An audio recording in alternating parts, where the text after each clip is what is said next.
যারা এই hotel management পড়ে তাদের ক্যারিয়ার গড়তে চাও, সেই সমস্ত ছাত্রছাত্রীদের বা তাদের অভিভাবকদের সচেতন করার উদ্দেশ্য নিয়েই আজকের আমার এই ছোট্ট ভিডিওটা।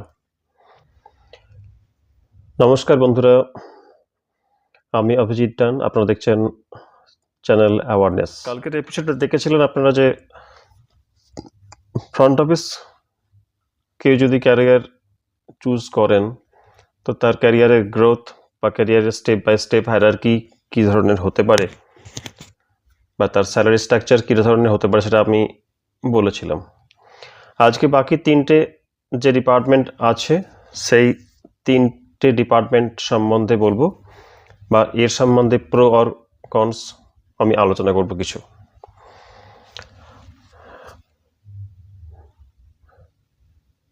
এফএমবি প্রোডাকশন যখন ট্রেনিং শুরু হয় অলমোস্ট সেম, লগভগ মোটামুটি ৭,৫০০ থেকে একটা ট্রেনিং পিরিয়ডে শুরু হয়।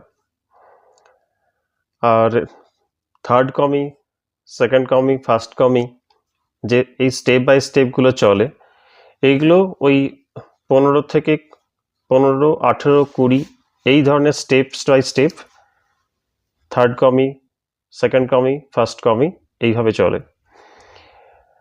তো ফার্স্ট কমির পরে যখন সে সিডিপি যায় তখন সেই একটা হচ্ছে ক্যাটাগরি, হোটেলের ক্যাটাগরি অনুযায়ী তার স্যালারি ডিপেন্ড করে। আজকের দিনে একটা 5 স্টার ক্যাটাগরি হোটেলে যে এক্সিকিউটিভ শেফ যিনি আছেন তার ওনার স্যালারি নয় করে হলেও 1 থেকে 1.5 লাখ টাকার মতো স্যালারি ওনার হয়। 5 স্টার ক্যাটাগরি এবং তার ওপর লেভেলের কথা বলছি আমি। কিন্তু যদি একদম বেসিক মিডিয়াম ক্যাটাগরি হোটেলের কথা বলি তো সেখানে মোটামুটি সিডিপি যিনি থাকেন বা এক্সিকিউটিভ শেফ যিনি থাকেন তার মোটামুটি স্যালারি ওই 35 থেকে 45-এর মধ্যে আগে পিছিয়ে হয়, বা এক্সিকিউটিভ শেফের আরেকটু উপরে হবে। তো আপনি মোটামুটি 35 থেকে 55-এর মধ্যে ওটা ঘোরাফেরা করে। এটা একটা স্যালারি স্ট্রাকচার আপনাকে বলে দিলাম।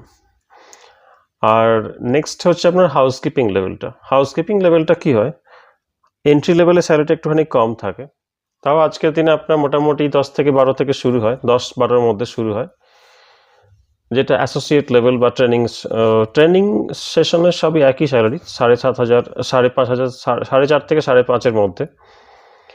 বাট যখন হাউসকিপিং অ্যাসোসিয়েট ইয়া রুম অ্যাটেন্ডেন্ট ইয়া step by step housekeeping supervisor, team leader, এইভাবে যখন স্টেপ বাই স্টেপ চলে তো ওই স্টার্টিং থেকে আপনার 10 থেকে 12-এর মধ্যে শুরু হয়, এইভাবে চলে 10 থেকে 12, 15 থেকে 18, 18 থেকে 22 এই লেভেলটা চলে। আর যিনি টপ লেভেলে থাকেন এক্সিকিউটিভ হাউসকিপার, ওনার স্যালারি লগভগ 45 to 55 के आसपास মোটামুটি হয়। হ্যাঁ, category hotel number of rooms উপরে তার উপর ডিপেন্ড করে।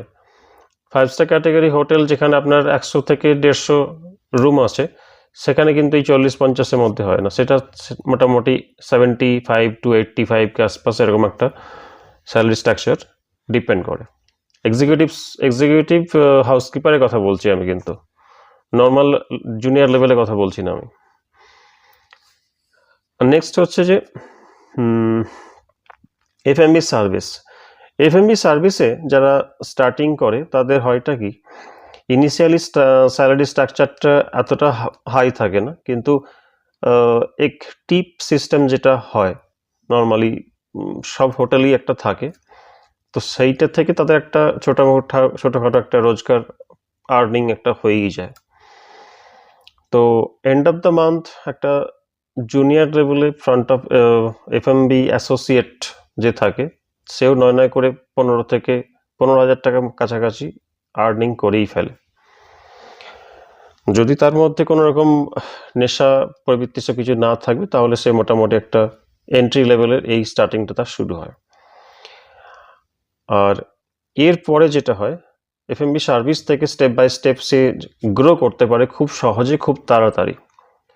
এফএমবি অ্যাসোসিয়েট, রেস্টুরেন্ট ওয়েটার, ইয়া এরপরে হচ্ছে আপনার ক্যাপ্টেন, ইয়া ক্যাপ্টেন, যে টিম লিডার, তারপরে হচ্ছে যে ব্যাংকুয়েট সুপারভাইজার, ব্যাংকুয়েট ম্যানেজার, এইভাবে স্টেপ বাই স্টেপ যেটা গ্রো করে।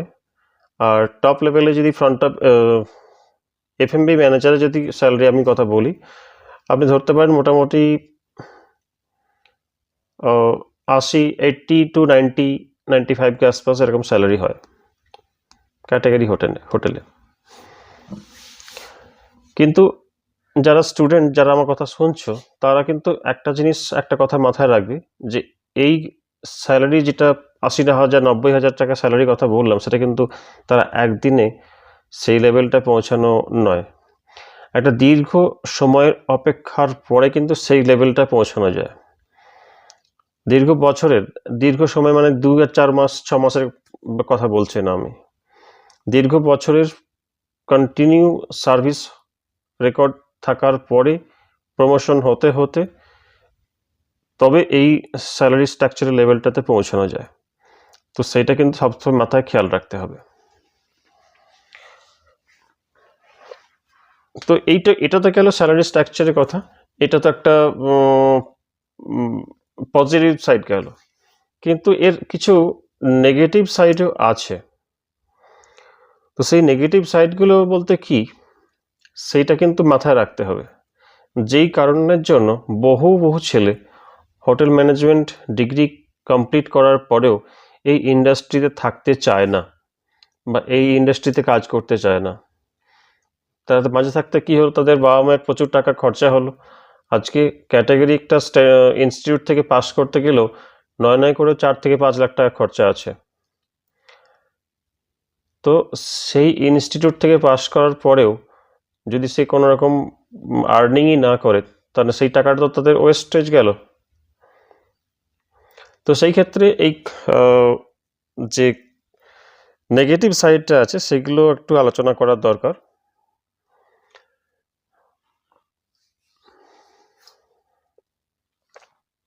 প্রথমত, এই ইন্ডাস্ট্রির সবথেকে একটা ইম্পর্টেন্ট হচ্ছে যে সবার যখন ছুটি তখন তোমাদের কাজ। সারা দেশ যখন ছুটি উপভোগ করবে, এই হোটেল ইন্ডাস্ট্রির সব থেকে তাদের কাজ বেশি সেই সময়। তখন এটা ভাবলে চলবে না যে সবাই তার পরিবারের সাথে, ফ্যামিলির সাথে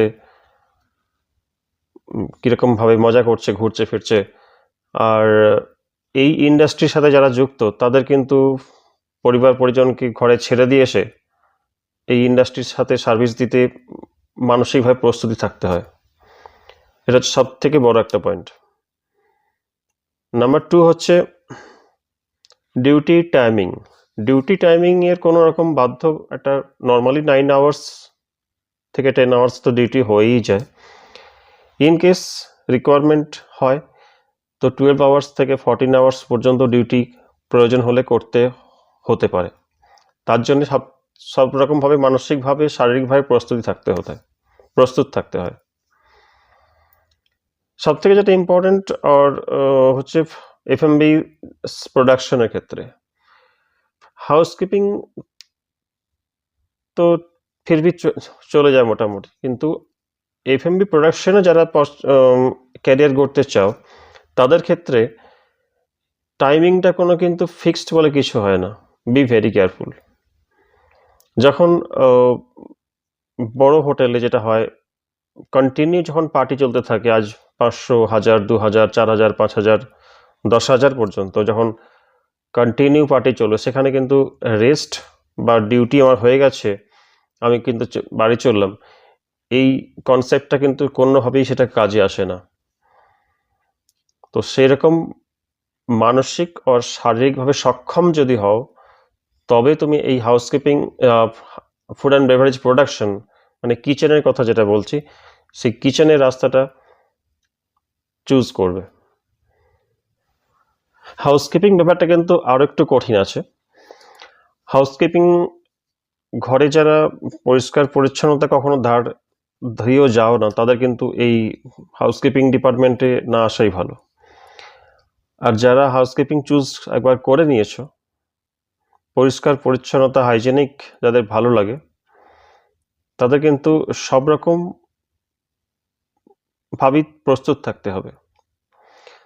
সব রকম বলতে আমি এটাই বোঝাতে চাইছি, যারা হাউসকিপিং কাজ করে তাদের টয়লেট বাথরুম পরিষ্কার থেকে আরম্ভ করে বেড, সুন্দরভাবে বেড বানানো, বেডশিট বিছানো, তার উপর ডুবে কভার কীভাবে পরানো হয়, রুমের প্রতিটা জিনিস কিভাবে কোথায় রাখা হয়, কোন জিনিসটার কোনখানে লোকেশন, প্রতিটা চিজ মানে প্রতিটা জিনিস তোমাদের সঠিক দৃষ্টি সম্পন্ন হতে হবে। আর এই জিনিসগুলি ট্রেনিংয়ের সময় বোঝানো হয়। বহু ছেলে কি করে, বহু ছেলে মেয়ে যারা আমি এত টাকা পয়সা দিয়ে পড়ে এসেছি, আমি এই বাথরুম পরিষ্কার করব, বা আমি এই টয়লেট পরিষ্কার করব, বা আমি এই বাথরুমের বেসিন সাফ করতে হবে, তো আমি ব্যাস রইল তোর জিনিস। তো এই ধরনের জিনিসগুলোর জন্য আমি আজকের এই ভিডিওতে পরিষ্কারভাবে বলে দিচ্ছি তাদের জন্য যারা হাউসকিপিং ক্যারিয়ার চুজ করতে চাও। হাউসকিপিং ক্যারিয়ারের শুরুটা এরকম কঠিন হয়, যারা রুম অ্যাটেন্ডেন্ট হয়, যারা রুম রিনিউয়াল কাজ করেন, বা যারা পাবলিক এরিয়া যারা কাজ করেন, তাদের কাজটা একটুখানি টাফ হয়, ঠিক কথাই। যাদের কোয়ালিফিকেশন কম, যারা একদম বেসিক কোয়ালিফিকেশনের মধ্যে, যারা মাধ্যমিক পাস বা তারও নিচে, তাদের জন্য অবশ্যই এটা ঠিক আছে। কিন্তু যারা তার একটু ওপর হায়ার কোয়ালিফাইড, তাদের জন্য এই ডিপার্টমেন্টটা একটুখানি কঠিন হয়ে দাঁড়ায়। হ্যাঁ, বেসিক যে এন্ট্রি লেভেল যে ক্যাটাগরিটা, এই লেভেলটা পেরিয়ে যাওয়ার পরে যেমন হয়ে গেল হাউসকিপিং সুপারভাইজার, এই সুপারভাইজারের পর থেকে কিন্তু তাদের সেই টাফ টাইমটা আর করতে হয় না। তখন কিন্তু তাদের যে নিচে যে টিম থাকবে, সেই টিমকে দিয়ে কাজ করানোর তার দায়িত্ব হয়ে পড়ে। তারপরে তাদের গ্রোথটাও ধীরে ধীরে খুব তাড়াতাড়ি হয়। মানে হাউসকিপিং সুপারভাইজার থেকে এক্সিকিউটিভ হাউসকিপার পর্যন্ত যেতে খুব একটা বেশি সময় লাগে না। বাকি ডিপার্টমেন্টে যেভাবে টাইম একটা বিশাল ফ্যাক্টর কাজ করে, সেই ক্ষেত্রে হাউসকিপিং ডিপার্টমেন্টে গ্রোথটা একটু তাড়াতাড়ি হয়, যদি প্রপার কোয়ালিফাইড বান্দা হয়, কোয়ালিফাইড পারসন হয়। তো স্যালারি স্ট্রাকচার তো আমি আগেই বলে দিয়েছি। আর এরপরে হচ্ছে যে প্রোডাকশন হয়ে গেছে আপনার, এরপরে হচ্ছে সার্ভিস। সেই সমস্ত ছাত্রছাত্রীদের বা তাদের অভিভাবকদের সচেতন করার উদ্দেশ্য নেই আজকের আমার এই ছোট্ট ভিডিওটা। আশা করি ভালো লাগবে। ভালো লাগলে আপনার তোমাদের বন্ধুদের শেয়ার করবে।